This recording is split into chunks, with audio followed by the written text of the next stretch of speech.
Hello, good evening everyone! Welcome to the night safari and of course to the creatures of the night presentation. Are you guys feeling good tonight? Yeah! Alright, now before we start the show, I have some important messages that I need to share with everyone here, so please listen up. First, take a good look at the three staircases that we have. Staircase number 1, staircase number 2, and lastly, staircase number 3. And when the show starts, please remain seated. Do not move up and down because we may have animals coming out from all over this amphitheater. So, we do require everyone to remain seated until I say thank you and good night. Next, the animals that comes out may look cute, adorable, and also tempting to touch. But please do not do that. Don't worry, our animals are trained, but they only recognize us, their trainers. So if you still insist on reaching up to touch them, they will not hesitate to let you know how they feel. And trust me, it won't feel good at all. So please keep your hands to yourself so we can have a safe and fun show. And last but not least, and the most important message of all, this is the night safari and all the animals you're about to see are nocturnal.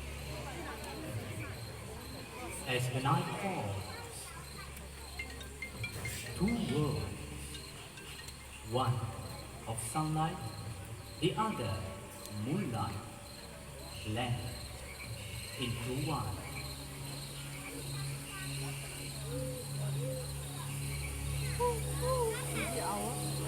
Animals like there we go now.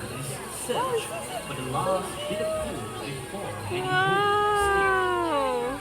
Using their dexterous paws, he searches for his babies, insects, What birds, is that? and even the prize eggs. So cute. And when satisfied, he returns to his big family in a tree and rests for the night.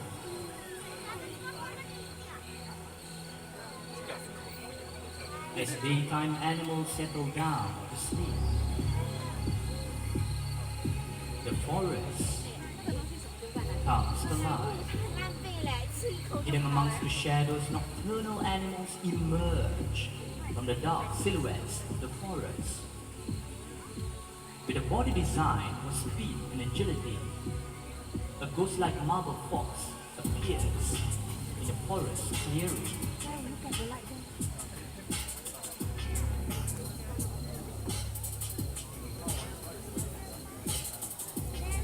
Known for their clever nature, this fox is a versatile and skilled hunter. Uses his powerful sense of smell and also hearing, he searches for that elusive prey. Hunted for spots and also for their beautiful fur coats, this amazing animal deserves our protection before it disappears forever.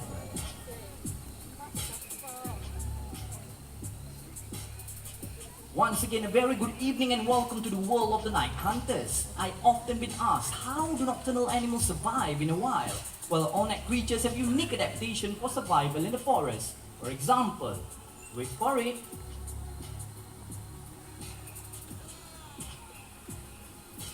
Big to roams. Okay, just give him a bit of time. Jet black in color, they are almost invisible at night with their excellent eyesight and quiet ways of moving through the dense forests of Asia. They are able to pounce on small animals very easily. Okay, looks like Narnia is about to come out, everyone. Please meet Narnia. Oh, there. Hero. There, They Michaela. are also known as the Asian Did you see? Bobcats due to the short, stubby legs and also their bear-like walk. Wow. Narnia over here is about 8 years old and he was born here at the night safari. Now another unique adaptation that this bird possess would be their long, strong and also powerful, wait for it. Come on Narnia, let's do this.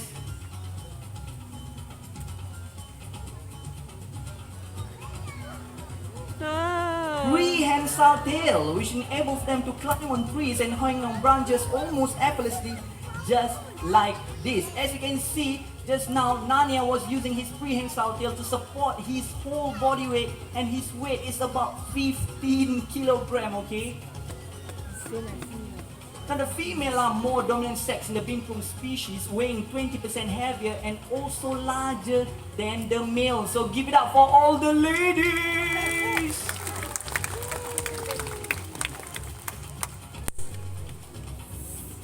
Alright, Narnia over here, we can call it an arboreal animal. They will spend almost 80 to 90% of their life on a treetop. So it is quite hard to actually spot them in a while. Okay, looks like Narnia is taking his time chewing on the banana, one of his favorite fruit. Okay, Narnia, don't worry, just take your time. Eating. Okay, I think it's about time for you to go back. Away. Come on, let's go.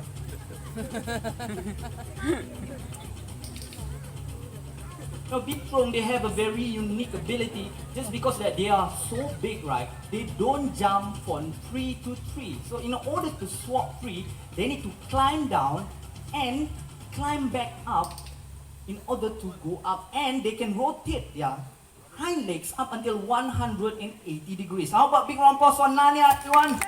Our been too wrong. Thank you very much, Narnia. Now, these pinprongs, they are part of the seabird species and they rely on their keen sense of smell for survival. Another vigorous hunters that rely on their acute hearing power, that would be the owls. Now cast your eyes on the third staircase right over there. That is Oscar, our Eurasian eagle owl. Now, Eurasian eagle owl is one of the largest species of owl in the world. They can be found in some parts of Europe and also Asia. Hi, ma'am, right over there. Can you please sit down? Thank you very much. How about you cast your eyes on the first staircase right over there? That is Bulan, our Malay fish owl, also known as the buffy fish owl. This is considered a medium-sized owl and they can be found around Southeast Asia such as Malaysia, Indonesia and also here in Singapore. Do you believe me if I say hunters in the world? Who say yes? Me. Only you? Who say yes? Yes. Alright. On top of you. Did you guys hear anything? The screeching sound? Yes. Nothing, right? Indeed, owl is one of the most quiet hunters in the world. In fact, because of the soft feathers, and they can even hunt mouse in total darkness. Speaking about mouse, one owl can eat up until 1,000 mice per year, usually by swallowing them whole. So the farmers around the world need this owl's help in order to control the rodents population in the agricultural fields. And one owl have three eyelids, one for speaking, one for sleeping, and the other one to keep the eye clean and healthy. It's not only owls, many other birds also have this. Alright, working with animals and doing a live show is like this. They are the boss, we are not the boss. So they are going to decide whether they are going to do it or not. We cannot force them. We can just hope for the best. And we are using a training method that we call a positive reinforcement training. As you can see right now, our trainer Kenzie right over there is trying to call back Bulan using one of his favorite food. Say hi. Come on, Bulan, you can do this. Okay, what a good flight back to the glove. How about big one applause for Bulan, everyone, a Malay fish owl, a very talkative one, together with a very patient trainer, Miss Kenzie. Thank you very much, guys. Okay, you guys think that we are done with the owls, but actually we are not.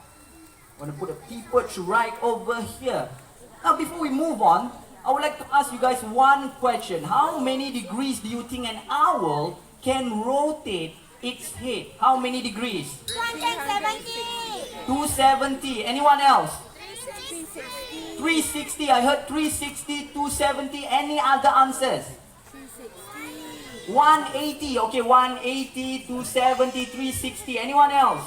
360. 720. Who said that? Actually, the correct answer is 270 degrees. And Oscar is going to show it to you right now. Take it away, Oscar. Ooh. There you go, 270 degrees. But I think it's too fast there. Now, how about we try it one more time? Okay, everyone, focus your attention on Oscar's head. Alright, that was fast. Alright, how about big round of applause for Oscar, everyone? And you guys know why? Because these owls, they are not like us humans. We can move our eyeballs, but they cannot do that. Their eyes is like a tubular structures, so they can only look straight ahead. And in order to look for the surrounding, they need to be able to rotate their head up until a certain degree, not 360 degrees, okay? 360, the head will pop off and it become a horror movie. Okay? How about big round of applause for Oscar again, our Eurasian eagle owl, together with a very strong trainer, Miss Liana. Thank you very much, guys. This owl very heavy, 2.2 kilo.